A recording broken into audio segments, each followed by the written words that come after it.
মানে মাথায় আর চুল থাকে না, পড়ে যায়। আজকে আমি বাড়ির পেছন দিকে আসছিলাম, তো এসে এই সিম গাছগুলো দেখতে পেলাম। তো দেখে আমি মানে অবাক হয়ে গেলাম, আম্মুকে জিজ্ঞেস করলাম এটা কি আপনি লাগাইছেন?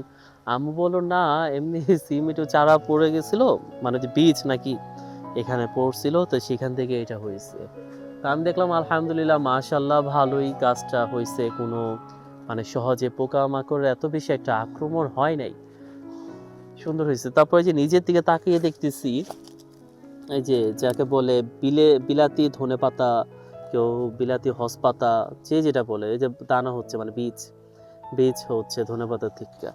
তো এটা দেখে একটা জিনিস আমার মনে পড়লো, মানে সিম গাছটা দেখে, তারপর ধনেপাতা দেখে একটা জিনিস আমার ভালো লাগতেছে, সেটা হচ্ছে যত্ন করে আপনার মাথা চুলটা যত যত্ন করেন না, মানে করলে দেখবেন কি চুল উঠতেই থাকে। আবার ওই যে দেখবেন বাইরে গেলে ওই রাস্তার ভিতরে যারা মানে নির্বাসিত মানে রাস্তা থাকে, তাদের মাথার চুল কত সুন্দর, মানে আপনি অবাক হয়ে যাবেন, এত সুন্দর তাদের মাথার চুল, মানে টান দিলেও মনে হয় মাথা থেকে চুল পড়ে না। আর আমার মাথার চুল দেখেন, মানে কি বলবো, এত যত্ন করতেছি অটোমেটিকলি মানে চুল, মানে মাথায় আর চুল থাকে না, পড়ে যায়।